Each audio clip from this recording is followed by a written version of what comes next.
চুল সুন্দর এবং মজবুত করে তুলতে, চুল পড়া বন্ধ করতে এই শ্যাম্পুটা ইউজ করে দেখো। এটা অবশ্যই বাড়িতে বানিয়েছি। তোমরা যেভাবে আমি বানানো দেখাবো সেভাবে অবশ্যই বানিও, আর একবার এটা অবশ্যই ইউজ করে দেখো। আশা রাখছি কাজ দেবে। আমরা অনেকেই ভালো দামি দামি কোম্পানি শ্যাম্পু ইউজ করে থাকি, কিন্তু সেগুলো বেশিরভাগ ক্ষেত্রে কেমিক্যালযুক্ত, যেটা চুলের ক্ষেত্রে ভীষণ ক্ষতিকর। তাই আজকে তোমাদেরকে যে শ্যাম্পুটা তৈরি করে দেখাবো সেটা অবশ্যই কেমিক্যালবিহীন, এবং এই শ্যাম্পুটা ইউজ করো, দেখবে চুলটা খুব সুন্দর ধীরে ধীরে হয়ে উঠবে। হ্যালো বন্ধুরা, কেমন আছো তোমরা? আশা রাখছি ভালো আছো এবং সুস্থ আছো।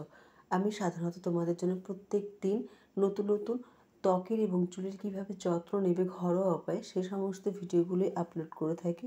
তোমরা এই রেমেডিগুলো একবার ট্রাই করো, আশা রাখছি কাজ দেবে। শ্যাম্পুটা তৈরি করবার জন্য প্রথম যে উপকরণটা লাগবে সেটা হচ্ছে রিঠা পাউডার। রিঠা পাউডারটা আমি অবশ্যই অনলাইন থেকে নিয়েছি এবং 4 চামচের মতো রিঠা পাউডার নেব। যদি রিঠা পাউডার না পাও তাহলে তোমরা গোটা রিঠাকেও নিতে পারো, কিন্তু সেটা ভিজিয়ে রাখতে হবে আগের দিন। যখন ভিজিয়ে একদম নরম হয়ে যাবে তারপরে তোমরা এটাকে ফুটাবার জন্য ইউজ করতে পারো। লাগবে 4 চামচ আমলা পাউডার। আমি এটাকেও অনলাইন থেকে নিয়েছি।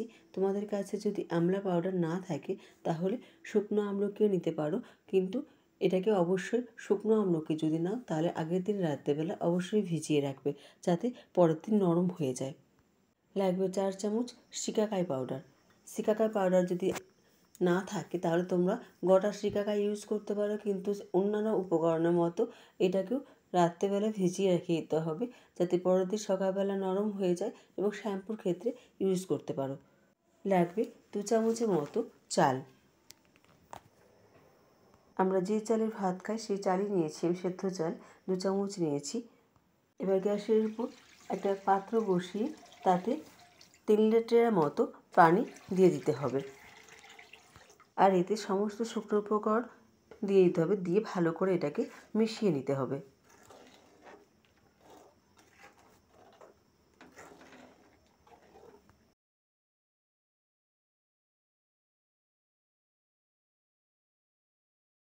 এটাকে ততক্ষণ পর্যন্ত ফুটতে দিতে হবে যতক্ষণ না এই 3 লিটার পানি কমে গিয়ে 2 লিটারে দাঁড়ায়।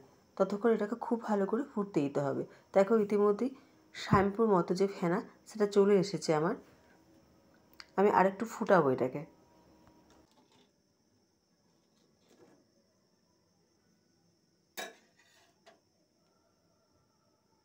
যখন 3 লিটার পানি প্রায় 2 লিটারে চলে আসবে তখন গ্যাসটাকে অফ করে দিবে এবং এটাকে ঠান্ডা হবার জন্য ছেড়ে দেবে।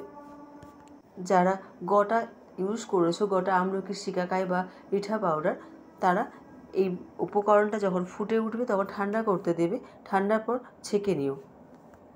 ছেঁকে নিলে শ্যাম্পুটা তৈরি হয়ে যাবে। এবার এটা তোমরা সপ্তাহে 2 দিন যেভাবে শ্যাম্পু করে সেভাবে ইউজ করতে পারো।